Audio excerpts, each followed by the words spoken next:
our first discussion of the conference. The topic for this discussion is country-wide raw cashew crops, prospects, and outlook.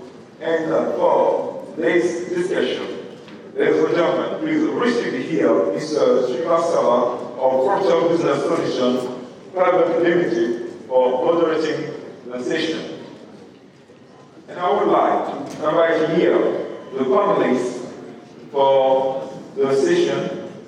Please a round of applause to receive here Mr. Konate Issa, Mr. Adenji Mutada Adenimi,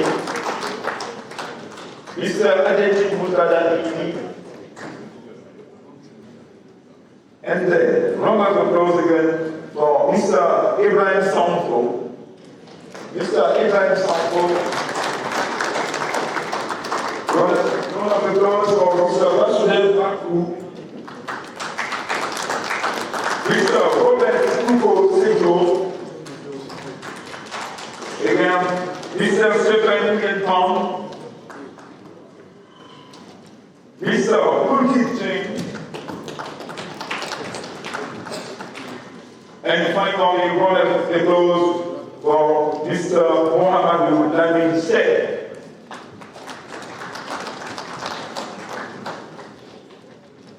Thank you. We are very late regarding our schedule. Ladies and gentlemen, for people who only understand one language, you can go there and pick a headset so that you can receive the simultaneous translation. This session will last 1 hour and 15 minutes. With this word, I hand over the mic to the moderator. Thank you. We will start with East Africa, then we will come to West Africa, and finally we will hear the biology. That's what I'm supposed to do. I think it should be all. Because in that way you would know what the production is, what the producer's expectations are. Then we will look at the buyer's expectation and see where they stand. So in these words, I invite Mr. Vasudev Baku to talk about what has happened in Africa. Tanzania.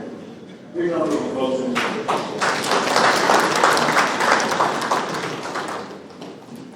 Okay, so let me start with Tanzania. I think this discussion is around mostly on the crop prediction and what could be the likely outcome of West African crop, but Tanzanian crop just is over, almost over. So I will try to separate it into two pieces. One is 1819 and 1920. Okay, so the 1890 white comes in especially is, as many of you might know, in the year 2008, which was a disaster year for cashew worldwide. For some reasons, Tanzania did not sell its stock. So eventually it was carried over, and it was eventually sold in the year 90, which means the carrying period was almost 1 good year. So the initial expectation or estimates were around 250,000 tons. The number of cases around it. We are not getting to that. And eventually what came out, which the government wanted, was approximately 203,000 metric tons. And okay, then so some part of the quantity was sold. Some was bought by processors like us, and some was initially auctioned, which was taken by various people, which probably in the range of around 10,000, and 210,000 was the stock carried over. And this sale started in August of 2019 and closed by August of October of 2019. So essentially, number of people participated. Market was in the right place. Started at a level of 1,500, and eventually the price went up to 1,600. So everybody started pouring in. The stock was clear, and I think it's a good situation for Tanzania because nobody thought that quality would turn out that better. In that sense, we should commend them. They have maintained the quality in an exceptionally good way. so which really paid off eventually. And our estimate is that what was reserved for local processing is approximately 5,000 tons. And NE20, this is more recent,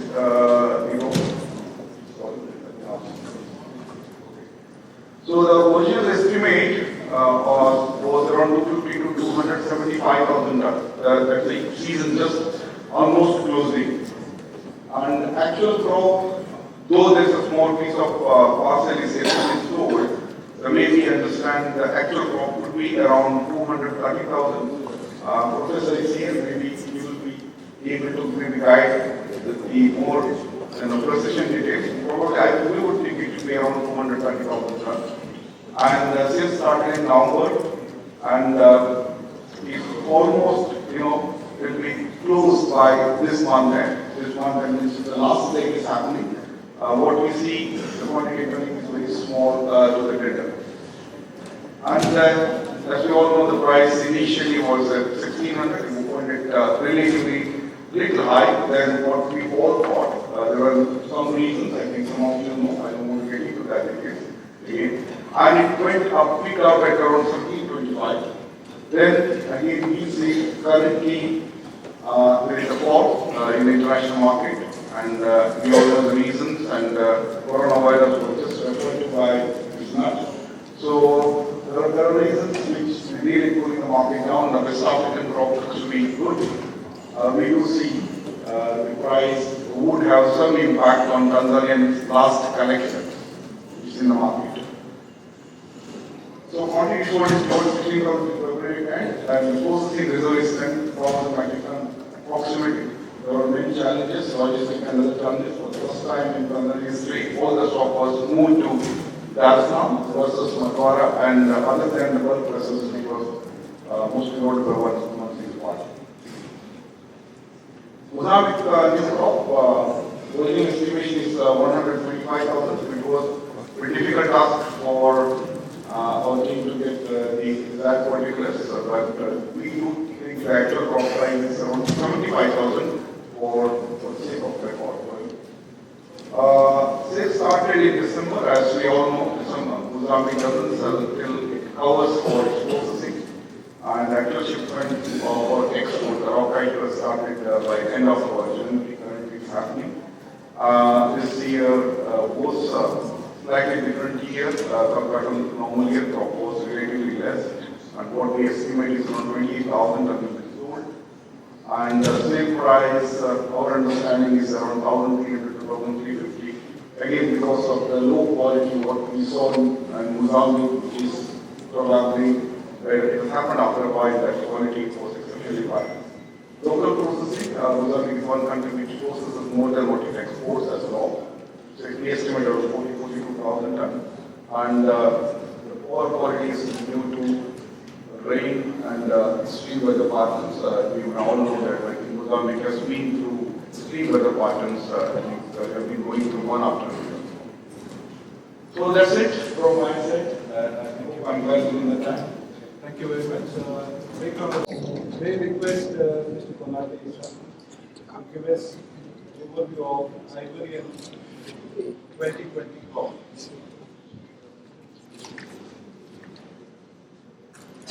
We go in French because this is a French speaking program.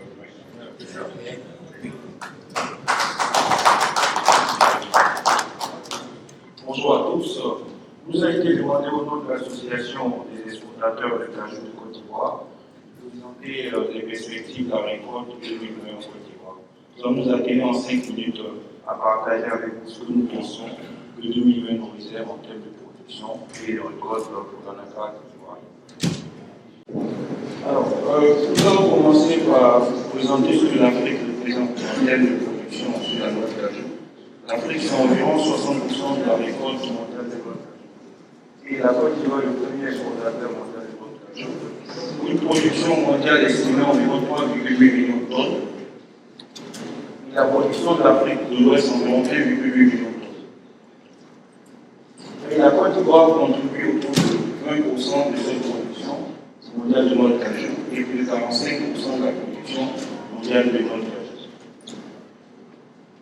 Si nous regardons la carte de la Côte d'Ivoire pour comprendre où est-ce que l'anacarde est produite dans ce pays, vous verrez que les parties nord et centre du pays sont les parties où l'anacarde est produite de façon énorme. Et à côté de cela, c'est en deux plus de 400 000 producteurs que nous avons dans le pays qui pratiquent cette culture-là.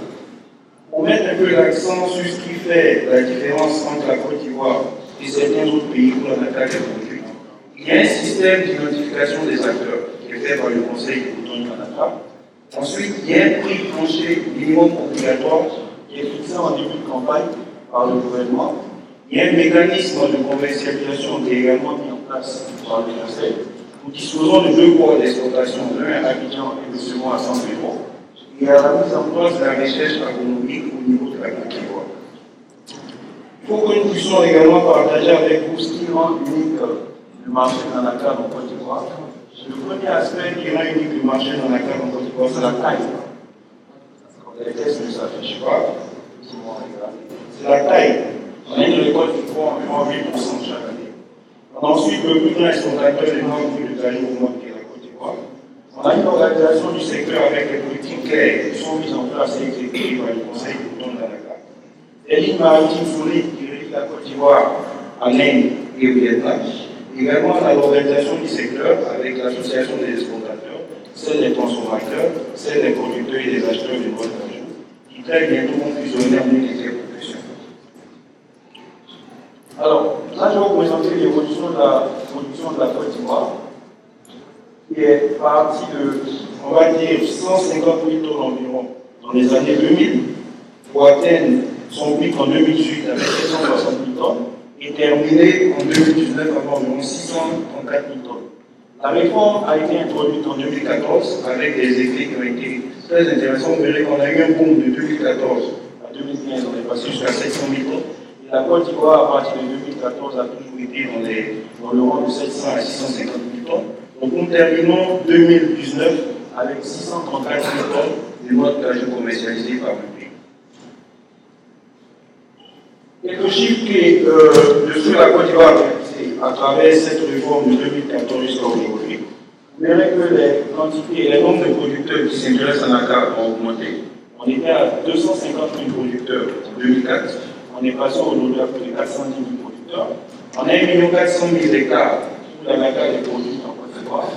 Le prix plancher l'an dernier était de 375 euros au producteur. La production estimée l'an dernier était de 730 000 tonnes. La quantité consommée autour de 57 000 tonnes sur l'année 2019. La quantité commercialisée, comme je l'ai dit, autour de 634 000 tonnes. Les exportations de noix de cajou étaient autour de 574 000 tonnes. Donc de 2014 à 2019, l'impact de cette réforme-là, introduite par le gouvernement de Côte d'Ivoire, a été positif, avec des revenus constants et croissants pour les producteurs, et également avec une production qui a été multipliée qui a augmenté d'environ 30%. Alors, quelles sont les destinations du cajou ivoirien? 20% de notre production est exportée vers l'Inde, environ 78% vers le Vietnam, ce qui place le Vietnam comme l'un des acteurs majeurs dans la commercialisation du cajou en Côte d'Ivoire. Si on veut partager avec vous l'évolution de nos exports sur les 3 dernières années sur l'Inde et le Vietnam, vous allez constater que le volume exporté en Inde a décru.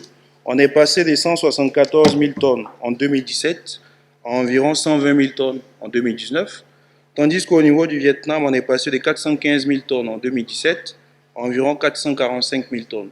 Donc le Vietnam demeure un partenaire clé de la Côte d'Ivoire dans tout ce qui est exportation de noix de cajou. Et pour cette campagne 2019, il n'y a aucun stock résiduel. L'entièreté du stock a été exporté en Côte d'Ivoire. On commence une nouvelle campagne avec une production fraîche et avec zéro volume sur l'année 2019. Ce qui nous met en bonne position pour avoir des noix de cajou de très bonne qualité pour la campagne 2020. Alors, pour ce qui est des perspectives de 2020, qu'est-ce que je peux partager avec l'audience? Je dirais en premier lieu que le prix plancher en Côte d'Ivoire a été fixé, autour de 400 francs pour le producteur, 484 francs pour les magasins portuaires. En second lieu, il y a un renforcement du dispositif du Conseil du coton et de l'anacarde pour le contrôle de la qualité et également pour le contrôle des frontières pour éviter la fuite des produits par les frontières terrestres. Un troisième point, nous avons des conditions météo de qualité qui font qu'on n'a aucun doute sur la qualité et la quantité des noix brutes qui seront produites en Côte d'Ivoire pour l'année 2020. Alors, nous avons constaté une disparité entre le prix des amandes et le prix des noix brutes. Est-ce que cette disparité va créer des soucis pour la campagne? On ne sait pas. Est-ce qu'il y a une possibilité pour les prix des amandes de s'aligner sur les prix des noix brutes? C'est une possibilité qui va permettre de maintenir, sinon de soutenir ce prix minimum aux producteurs. Il y a une claire volonté du gouvernement de Côte d'Ivoire de maintenir ce prix minimum-là qui est affiché à travers beaucoup de sensibilisation et toutes les mesures qui sont prises sur le terrain pour encourager une commercialisation de la récolte de la Côte d'Ivoire dans le pays. Un dernier aspect, le début de la commercialisation est imminent. Je ne suis pas la voix la plus autorisée pour donner les dates, mais je suis persuadé que le début de la commercialisation est imminent. Dans les prochaines semaines, dans les prochains jours, certainement que le transfert des stocks de l'intérieur du pays vers les ports va démarrer. Alors, un aspect important, les infrastructures portuaires et logistiques sont de qualité. Toutes les lignes maritimes du monde sont représentées en Côte d'Ivoire et desservent les ports de l'Inde et du Vietnam, ce qui nous met en bonne position pour dire que toute la production de la Côte d'Ivoire, qu'elle soit de 750 000 à 800 000 tonnes, pourrait être exportée sans grande difficulté pour cette campagne 2020. Alors, je vous remercie, c'était l'essentiel des informations que je vais partager.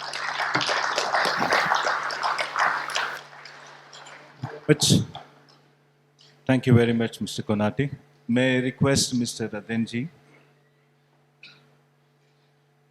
to give us an overview of Nigerian crop.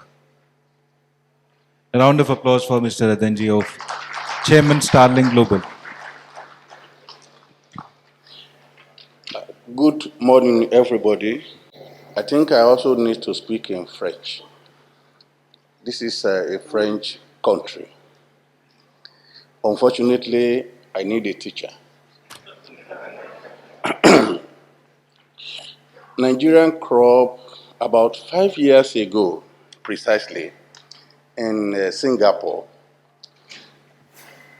on this podium, thanks to Fortel, I mentioned that Nigerian Ogbomoso crop is not Beneboda. And I challenged the buyers then that they should give us a price that was closer to what was obtainable in Benin. That Ogbomoso is 220 kilometers from Beneboda. That is not Beneboda. We can deliver very good quality and good volume. 5 years after, today, Nigerian crop has grown from what used to be 120,000 tons to 250,000 tons a year. In 2020, from the reports, we exported 230,000 tons of Nigerian crop, where Ogbomoso quality, which is by far very good, comparable to Benin, which used to be Beneboda quality before, was about 70 to 80,000 tons of 2019 crop. The good news is there is no hold crop at all in Nigeria today.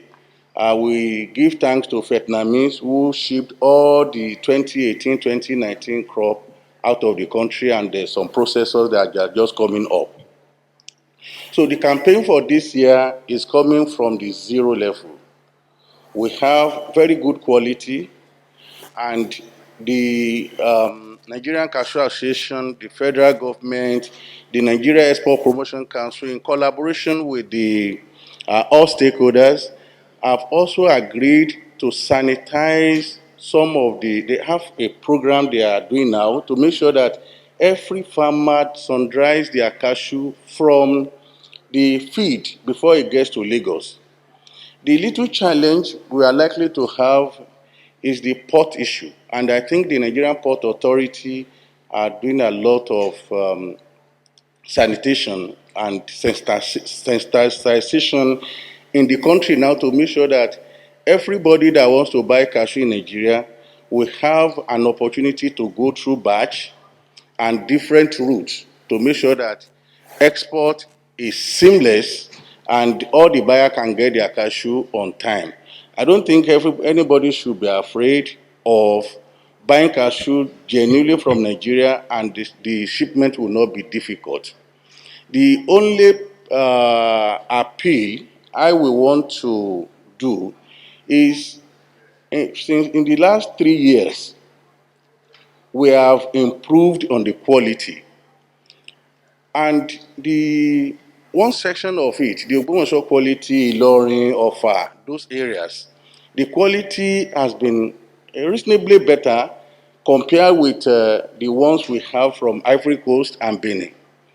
So the only appeal I want to make is that in 2020, the disparity between the price of cashew from Ivory Coast and Benin should be narrowed a bit with that one, because it is not about volume, it's about the quality.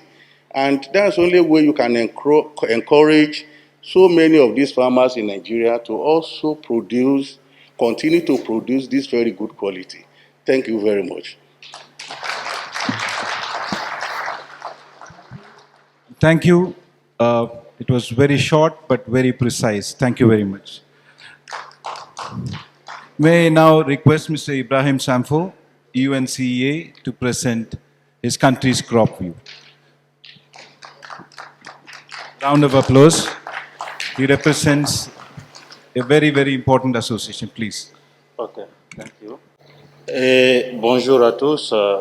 Comme présenté, je suis Ibrahim Sanfo de l'Union nationale des commerçants et exploitateurs d'Anaka du Burkina. Comme plan de ma présentation, voilà, nous allons parler de la filière Anacad au Burkina en général, de la production en passant par la commercialisation, l'exploitation, transformation. Ensuite, nous allons donner les conditions de croissance de la culture d'Anacad au Burkina et les perspectives pour la campagne de commercialisation 2020 ainsi que les changements réglementaires dans la commercialisation de l'Anacad au Burkina. En ce qui concerne la production, il faut dire que au Burkina, nous avons 4 grandes zones productrices d'Anacad. La première zone, qui est la zone des cascades, qui regroupe 40% de la production, suivie par la zone sud-ouest avec 30% de la production, au bassin 20% de la production et la zone centre-ouest avec 10% de la production. Cependant, il faut signaler que nous avons des nouvelles zones. Voilà, et à peu près 4 zones, à savoir l'Est, le bouc du Moun, et le centre-Est, qui sont en train de venir pour augmenter la production. Ce sont des superficies qui ont déjà commencé, ça vaut 2 à 3 ans, mais la récolte n'est pas encore effective.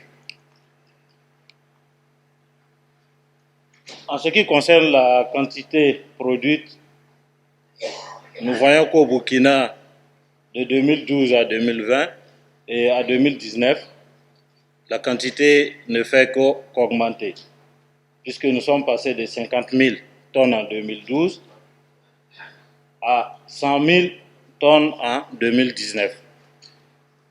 Comme perspective pour 2020, avec les conditions climatiques qui se présentent en nous, on s'est dit que nous serons à 120 000 tonnes.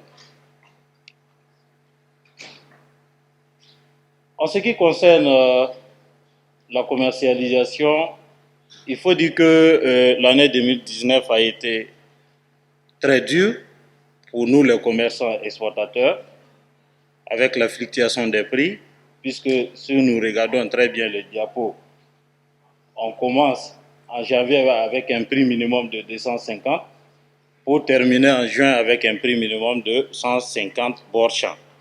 En ce qui concerne le prix maximum, nous avons commencé avec 500 pour terminer avec un prix maximum 300. Donc, ça a été une année très difficile. L'exportation d'anacarde au Burkina, il faut dire que pour nous, les principales destinations, c'est l'Inde, la Chine et puis le Vietnam. Quantité exportée, la quantité aussi augmente. De 2014, on était à 71 700 tonnes métriques. Jusqu'en 2018, on était à 127 000 quantités exportées. Le prix moyen à l'export en dollars tonne métrique, nous sommes passés de 2014 à 426,06, en 2018 à 1455,92.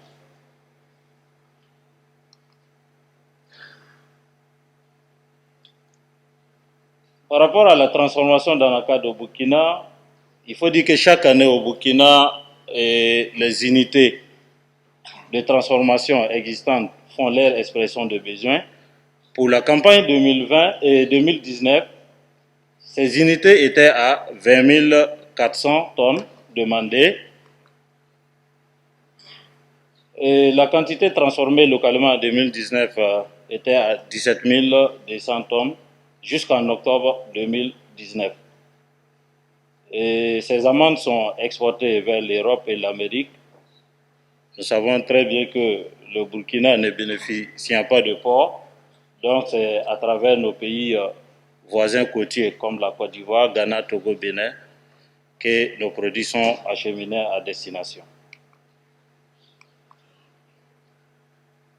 Rien que la transformation en elle seule crée 3822 emplois au Burkina, dont 90% des femmes. Au Burkina, nous avons 16 unités en 2019 et 5 nouvelles de plus qui viendront s'ajouter pour l'année 2020. Donc, ça ne pourra qu'augmenter la quantité transformée. La condition de croissance de la culture d'anacarde au Burkina, il faut dire que nous avons constaté que la phase de floraison s'est normalement déroulée. Les premiers fruits sont observés dans certaines localités. La pluviométrie est acceptable cette année dans les régions productrices du Cashew.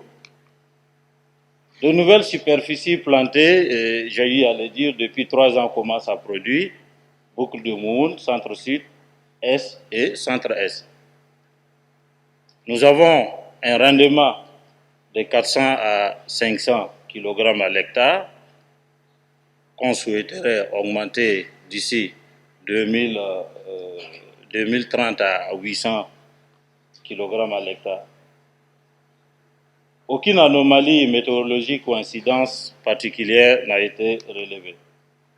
En conclusion, nous pouvons dire que toutes les conditions sont réunies pour une croissance de la production nationale en 2020. Pour la campagne de commercialisation, il faut dire que au Burkina, il y a de cela 5 ans maintenant, nous procédons à un lancement de campagne chaque année, au cours duquel nous donnons un prix plancher aussi. Et le KWR moyen attendu au Burkina pour la campagne 2020, c'est le KWR 46-48. Ça, c'est le KWR moyen. Voilà. Le début de la campagne, c'est déjà fixé pour la date du 29 février 2020 dans la province de Kénédougou, précisément à Orodara.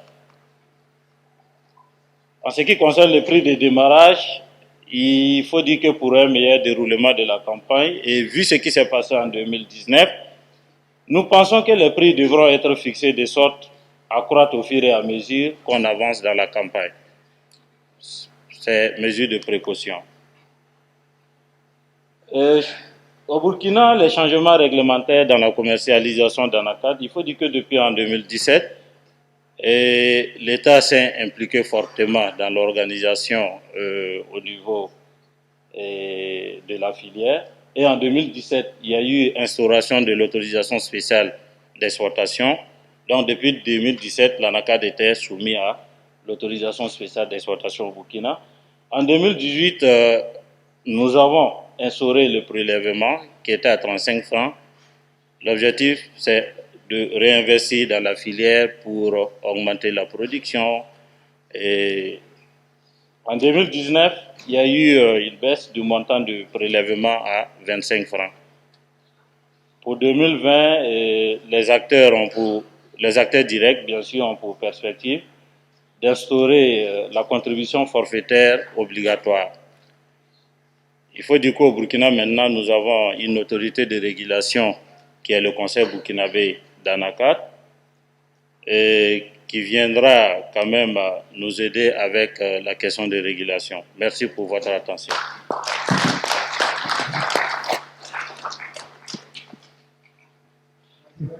Before I call upon the next speaker, in the interest of everybody, please put your mobile phones on the silent mode. Thank you very much.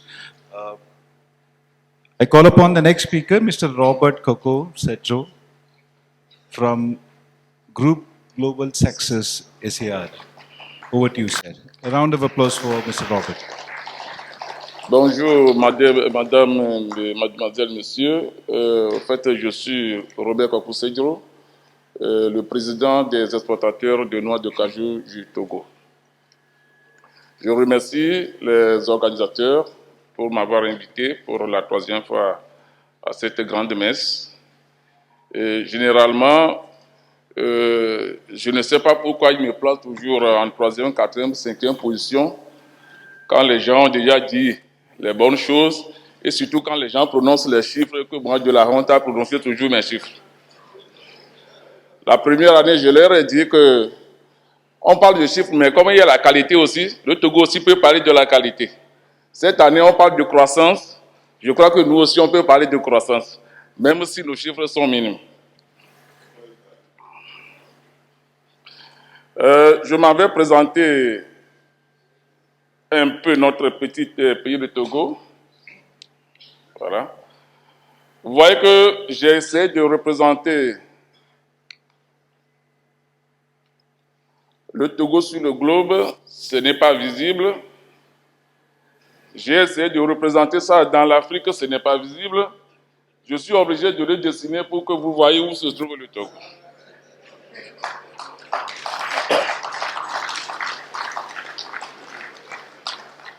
Donc, c'est un petit pays en Afrique de l'Ouest, coincé entre le Bénin et le Ghana, de 56 600 km², dont les habitants en 2018 est estimé à 7 352 781 habitants.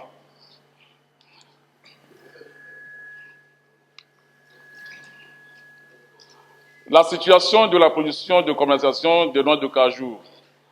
La production de la campagne de 2019 est de 22 937 000 tonnes.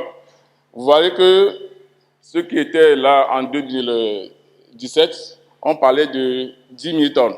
Aujourd'hui, nous sommes à 22 000 tonnes. Nous aussi, on a progressé. C'est pourquoi je dis que quand on parle de la croissance, nous aussi, on est dedans. Dans ces 22 000 tonnes 937 produits, il y a 18 747 tonnes qui sont collectées par les acheteurs. Tout à l'heure, je vais expliquer. Et au niveau de la transformation, les usines de transformation ont collecté 4 000 tonnes. Mais il faut noter que ces usines ne travaillent pas qu'avec les noix de cajou du Togo. Ils achètent aussi un peu du Burkina, un peu du Bénin, et pas vraiment de la Côte d'Ivoire. Mais ne me demandez pas comment ils font pour faire venir ces noix-là au Togo. C'est notre secret. Donc, il y a 18 000 tonnes 747 qui sont exportées. Je vois que les gens font du lobbying ici. La Côte d'Ivoire dit qu'ils ont exporté tout, donc il n'y a pas de noix de cajou de l'ancien crop qui est dans les magasins qui va pourrir la qualité de cette année. Le Nigeria a répété la même chose. Nous aussi, on a tout exporté. Donc, chez nous aussi, il y a la qualité cette année.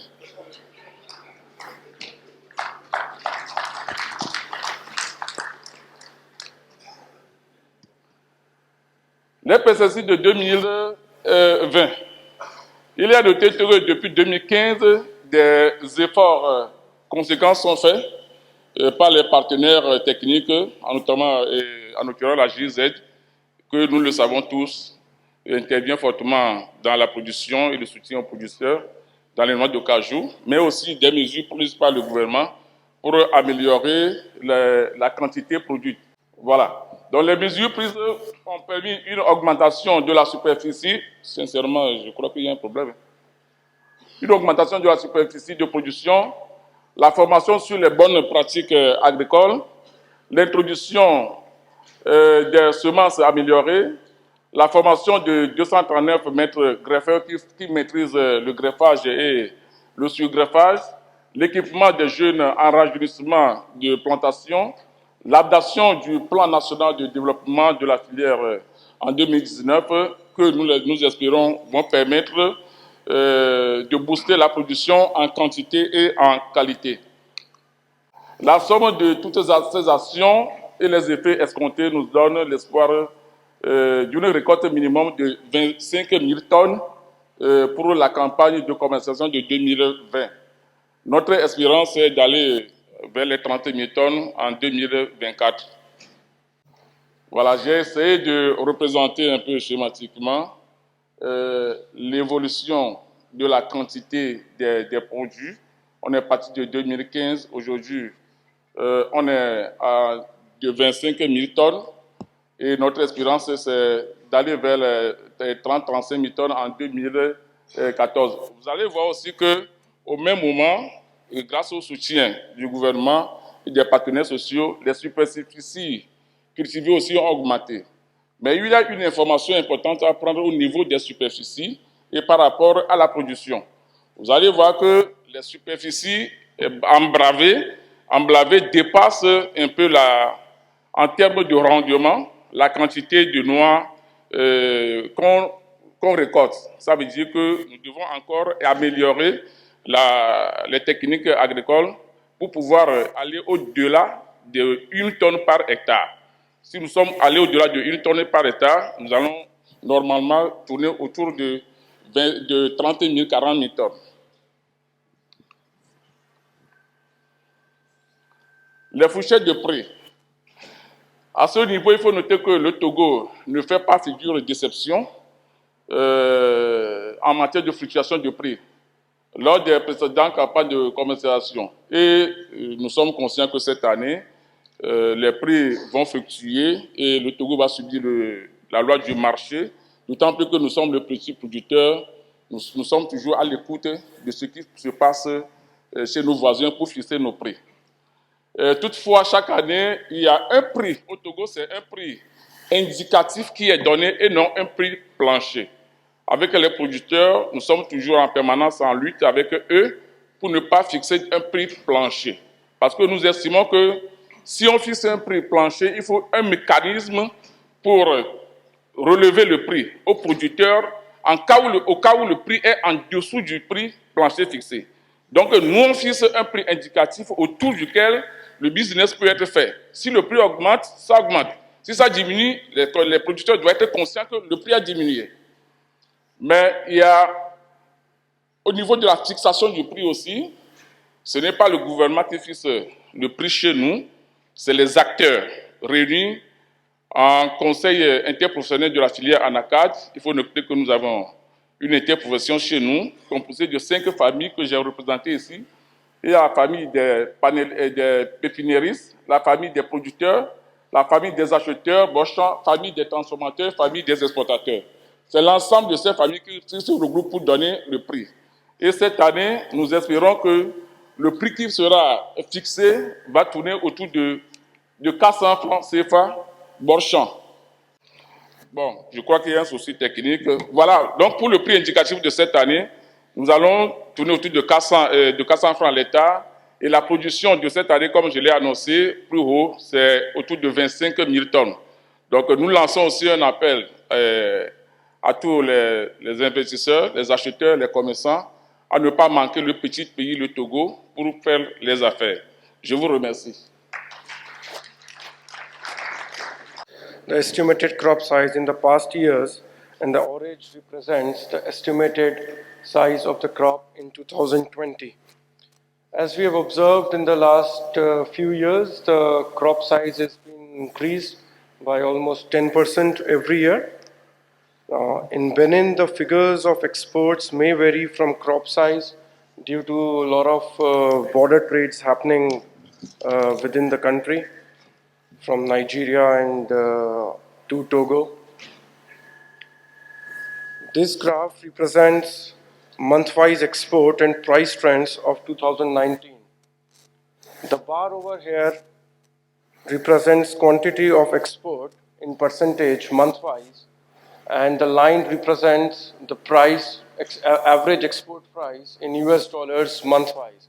Now, if we put together these two graphs, it is very interesting to see what happened during 2019, how the quantity of exports were followed by the price trend. Now, if you will see in the beginning, the prices were, in the beginning of the season, the prices were high. That was around $1,400, but just at the beginning of the season. And so hence we saw a very little exports initially.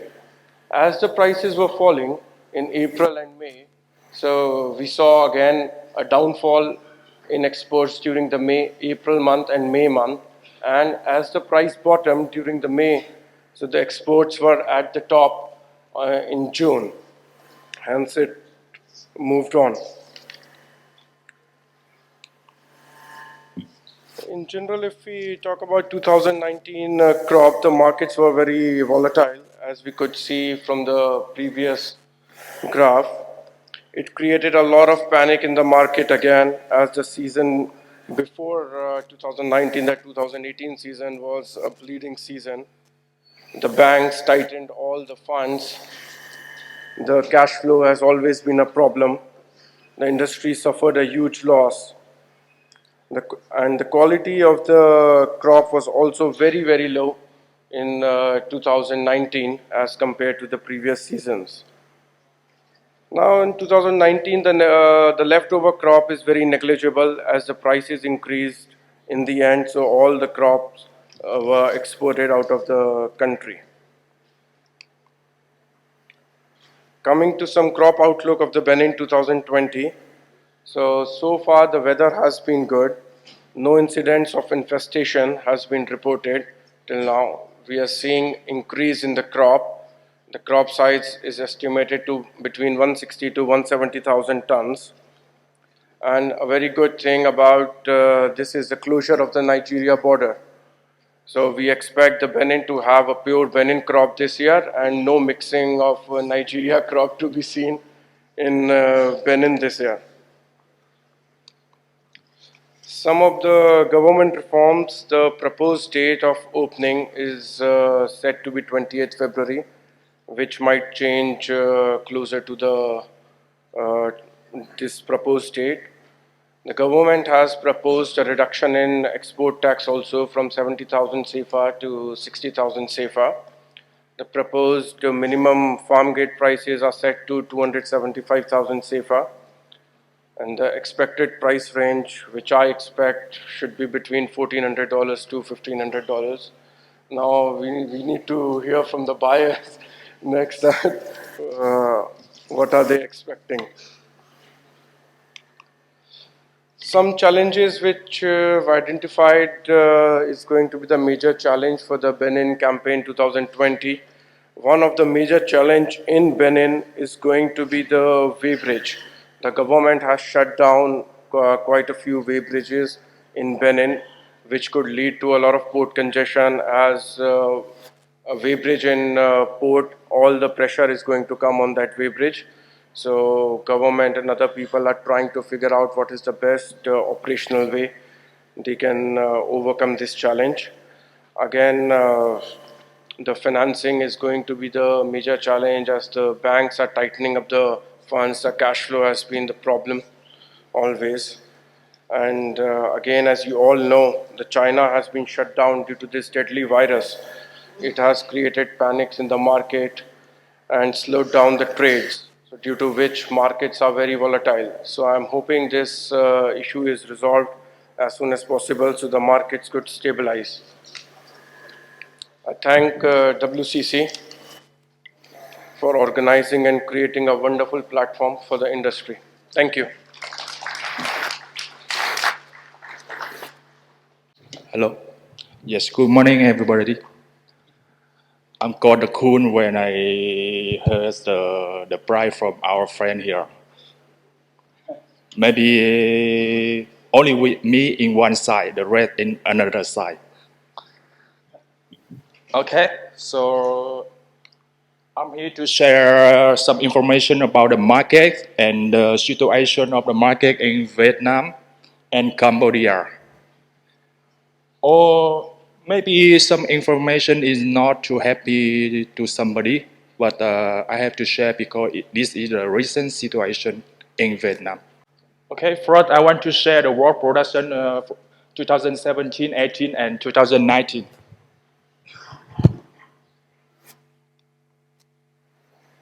It's not right. Okay. So 2017, the world production is 3.3 million ton, then 3.5 million ton, and 2019 is 3.8 million ton.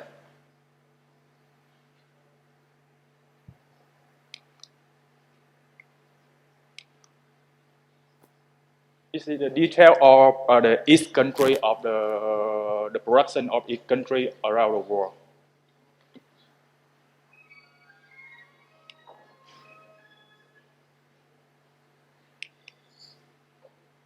It's the West Africa production 2017, 18, and 19.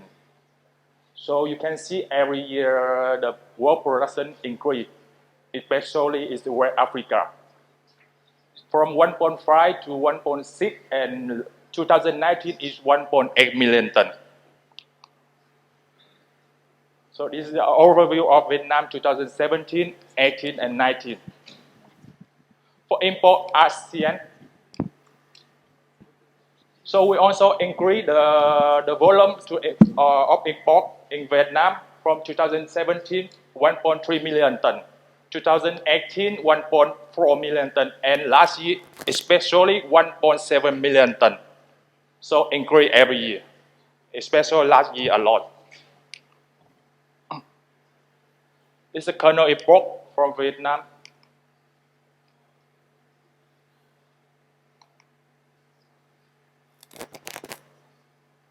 We can see also export increase every year from 362,000 ton, then 393,000 ton, and last year 463,000 ton. We increase every year, and we cannot. The China market it takes around 16% of Vietnam export. 72,000 ton of metric ton kernel. If you convert to ASEAN, it will be around 300,000 ton ASEAN.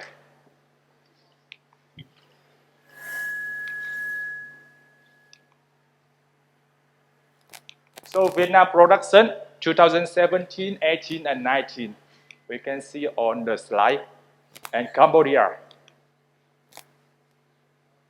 So last year 2019 is 370,000 ton. This one is after right. Also Cambodia 220,000 ton. So what will be in the 2020 this year?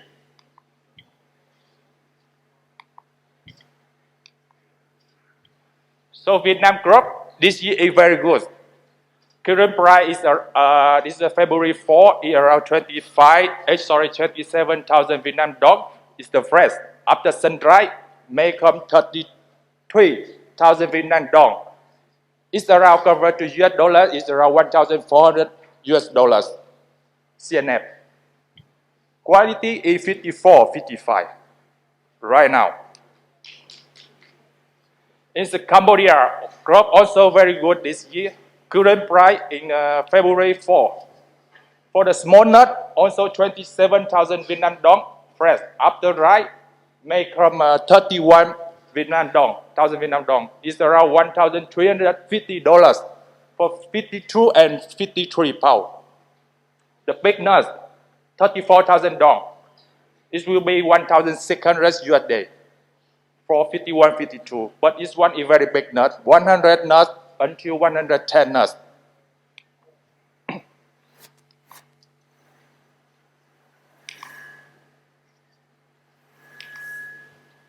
So I share some picture of the Vietnam crop.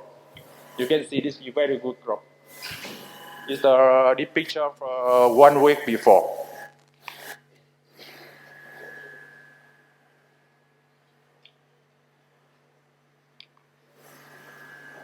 Okay, so come back this. So after we calculate for the Vietnam crop and the Cambodia crop 2020, this will be 500,000 ton and 300,000 ton for Cambodia. So how we can calculate that? We can see. The world production in 3 years and this year, the world production will reach 4 million ton.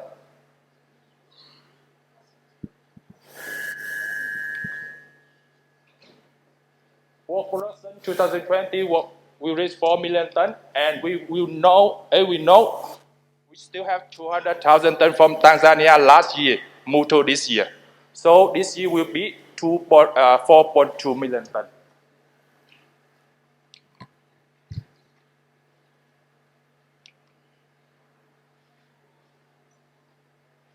World kernel is bought from Vietnam, India, and Cote d'Ivoire, Brazil. Also, every year in Korea, some kernel price and ASEAN price in the same time, we can see what will be different. Okay. Unreasonable price between the kernel price and ASEAN price right now.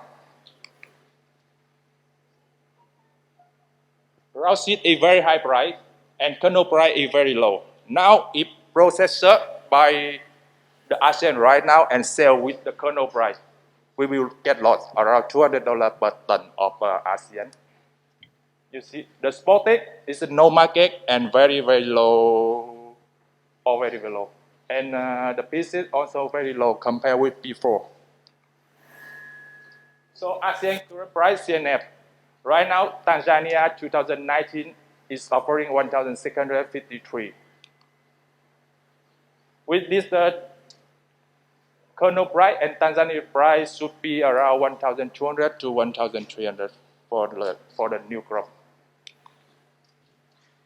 Because of the coronavirus, so the China market almost, yes, China is the third market of Vietnam. It's 16% of the share Vietnam to ton export. So now this one almost gone. Some border of China have closed, so many shipments by truck also will be blocked. And right now, almost shipment will be delayed. We don't know when they can start to receive the shipment from Vietnam.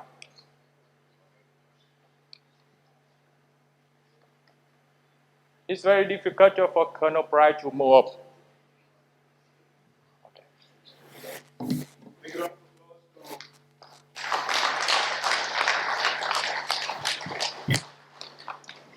Thank you so much. We have very little time, but I will be very direct and I request you to answer it as specifically as possible. To start with our last speaker, Mr. Stephen, uh, you had a very scary presentation for all of us. But one very specific question to you.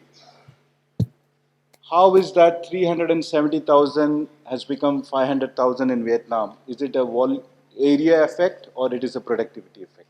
Because that's a big jump. Hello. Yes, I want to explain why the crop from 370,000 ton moved to 500,000 ton. Before Vietnam, we have 300 hectare plantation of cashew. So last year, the crop before the crop was not very good. So we can get only around 1.2, 1.3 ton per hectare. This year, the crop is very, very good. And many farmers, they already check, and the processor also already check. This year, 300,000 ton, 1 hectare will get more than 2 ton per hectare. It's a point to be noted for all of us here. Per hectare, Vietnam is expecting 2,000 kgs. in 2020, which is possible, right? Yeah, it is And is that the possible. same case with Cambodia? You have Yes. projected Cambodia from 200,000 to 300,000 this year. Is that the area expansion or is it Yes, also? both true. In Vietnam, the area is plantation is not increased because you know Vietnam also In very limited Cambodia? for land. In Cambodia, Vietnam before also invest and have support to Cambodia to expand the plantation. So that's why in Cambodia also increase every year and very fast. You can see last year. What is the yield in Cambodia? Sorry. Kg per hectare in Cambodia? Kg per hectare is around 1.1 or to 1.2 ton or 1.3 ton. Okay. So even that's much above the world average. This year we don't know how much, but if you have the experience to see the tree, then you will see this year increase. Okay. Even the farmer they see yesterday last year I harvest only I have 1 hectare. I have only 1 ton. Right now this year I have 2 ton. Okay. Yeah. Any quick comments from Mr. Konate on the quality of the crop from IVC, which is very important? You did mention the crop is fair and good, growth conditions are good. Quick comment on KOR expected or the quality of the crop as we go through the season. Ok. La qualité moyenne de la Côte d'Ivoire, c'est surtout autour de 48. Comme je l'ai dit tantôt dans mon exposé, les conditions climatiques sont favorables pour une campagne de qualité et en quantité également. Donc, qualité moyenne 48. Les volumes seront nettement au-dessus de ceux qu'on a connus l'année dernière, autour de 750 à 800 000 tonnes probablement pour 2020. Yeah, thank you very much for that. And then, Mr. Radanji, I have one quick question.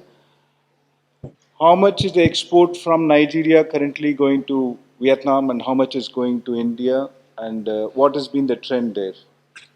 Well, most of our crop goes to India, to Vietnam. About 90% of Nigerian crops go to Vietnam.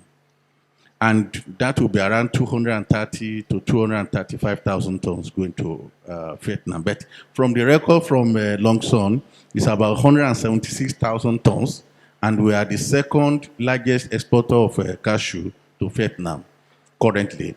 We are seriously looking at following up with Ivory Coast because we have bigger land than Ivory Coast. It's just a matter of time. Right, now I come to Mr. Vasudev Barkur. Like you operate in multiple origins. We've just seen the East Africa season getting over. We've also got a very good synopsis of what's happening in the kernel market. What is the broad sense you make out for this season? I think in a way everyone should be happy that the sign of lower prices is we are getting well before or in the very initial stages of West African season, which probably might save a lot of commercial players. Everyone in the value chain in susceptible to make loss when these kind of events happen. I think two takeaways probably. One is what we are now. World is, I think, currently suffering with, or especially China is suffering with coronavirus. It is not just about, I think, coronavirus affecting China alone. I think it is going to affect the global economy. So, which means the whole global, for the whole global economy, I feel China is the hub. So, in that sense, it is going to have a larger impact on the buying powers at all levels, buying powers of the ultimate consumer. In that sense, I feel the softness of the market might tend to go for a longer period of time. I think it should last at least more than 3 to 6 months or so. Based on what's happening today, because we know that there is no ready solution for that. And crop, looking at and hearing all the experts from the respective countries, crop situation is very good. And if Stephen is again correct, if the Vietnam is coming up with that kind of production, and plus coupled with West African minimum 1.8 million production, we are going to we are looking at a season which is probably definitely hovering between anything between 1,200 to 1,500 levels. I think 1,500 could be the max. And when at this point of time, we know that 1,500 is not even existing.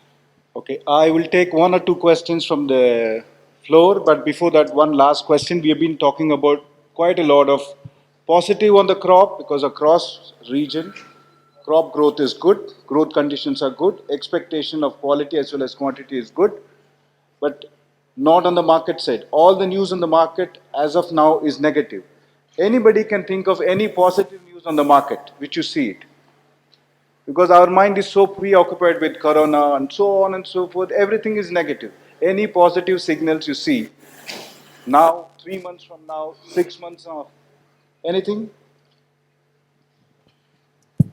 But there has to be some optimism on the market side as well, right? I think you have to look this as a positive sign only for the market, as Mr. Vasudev said, that this is happening in beginning of the season.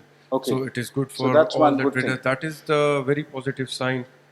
If this would have happened, say end of March, so by that time, the traders at the origination and all must have started the trade. The buyers must have, the processors must have bought some quantities, and then the price is falling, would have impacted a lot. And so I think this is a positive sign. You cannot take this as negative. This is a very good thing. Yes, sir. You have a mic, you can on it, yes. Just on that. Yeah. From the news, we find out that the coronavirus in China is already very stable, reasonably stable. And the second one is most of these other countries, especially the economy of America, is increasing, it's getting better, and they are the largest importer of kernels. Europe is better. Europe doesn't have so much trouble. America would definitely continuously be taking cashew kernels. So, and China is not going to be shut down forever. It's just a matter of time. For the processors, it's an opportunity for them to make more money. But at the same time, looking forward between May, June, July, definitely the price of kernels and that of cashew rods is likely to go up. Excellent. Thank you. So do you agree if I say that when this is going to be a low range season, means like prices are more going to be in a range, in a smaller range? Okay. What is your range? Can each one of you give your range for the next 3 months price range? I think the cashew raw cashew nuts should not go below $1,000. Because if it goes down, there's always the risk on the other side. Farmers will be discouraged because the cost of production of and per hectare On the higher side? is high. So definitely it is going to be, and on the high side of it, maybe around 1,400, 1,500. 1,000 to 1,400. Would you agree to this range, or is it too big a range? Stephen is laughing. Yeah, Too big a range. too big a range. Yeah, that might be. What's And your I range? think that the consumption of kernel also in Europe is not going down. The consumption of kernel in US and Europe is not going down, and the price in the What's your supermarket, range? the price in the supermarket also is not going down. What's your so range? I believe that 1,400 to start with, it something looks interesting. Range? Lowest side is Maybe 1,400? 13. That the minimum price in every coast. 1,300? That the minimum price in the country. Higher side? 14. Be aggressive. I can't be more aggressive than that. Good. 13 to 14. Yes. Right. Comme je l'ai dit dans ma présentation, moi je crois qu'il faut être prudent. Voilà, et puisque avec coronavirus, la Chine à elle seule qui a 16%. Range. You don't Voilà. have time. Donc, ce qui veut dire qu'il faut être prudent. En termes de prix, je crois que le prix minimum, Don't want it to c'est give a range. 300. No problem. Merci. I wish to keep the range with the quality, range as well. Okay. 48 onwards, probably up to 52, it's 1,200, 1,500. That's the range you're 1,500 looking will at. be the most optimistic, 1,200, 1,500, 48 as the basis. Oh, okay. You see only me in one side, another side. Okay, so I want to explain something why. Oh, no. Just the range. My range. Okay, the range. So So I will see. I will talk about the IVC 48. If compared with the Vietnam crop right now, 1,450 for 52. Sorry, 54, 55. So the rest of IVC 48 should be around 1,100 maximum for 48. Maximum. Yes. And If minimum you is... compare with this kernel No, situation, no. Okay, what's the minimum in your opinion? minimum around 1,000 to 1,000 to 1,100. 1,100. It should not be lower than. You agree with Mr. Adanji. Very good, very good. Thank you. Sir, to you. Quickly, what's the range? Just the range. Oui, donne-moi une minute pour expliquer ce que je pense dans ma tête d'abord. Je crois que même si la capacité de consommation des États-Unis, de l'Europe est maintenue et bien peut même croître, il ne faut pas perdre de vue la capacité de transformation des usines aussi. Et il y a beaucoup d'usines aussi en Chine qui transforment.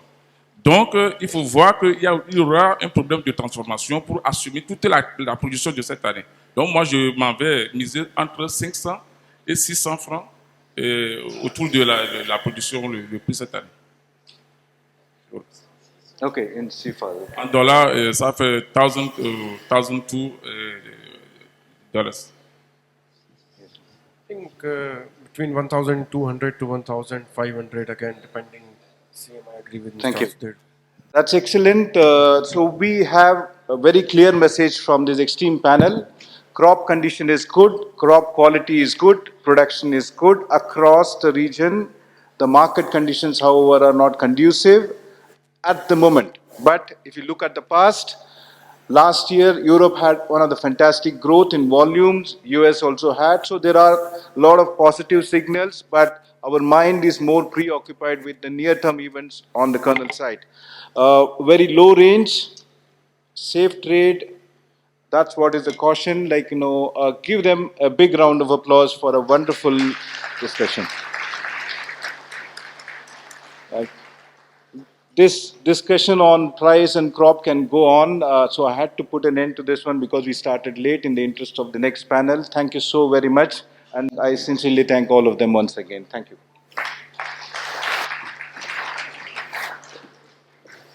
Thank you, Ms.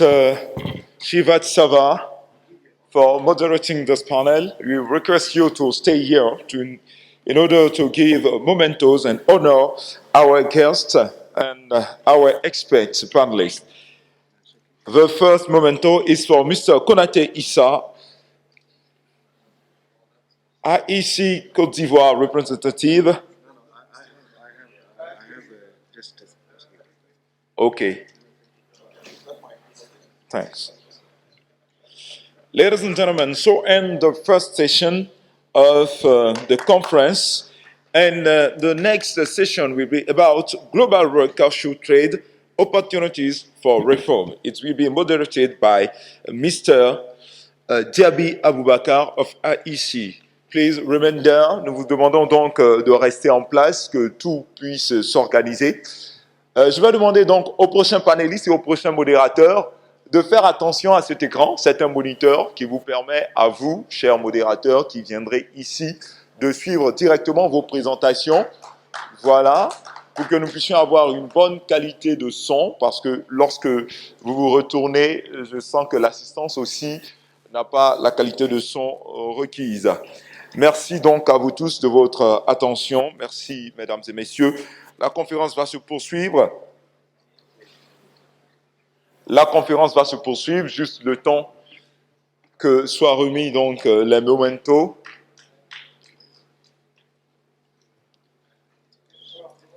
Is everything okay? Voilà, ils vont ensemble pour la photo de famille.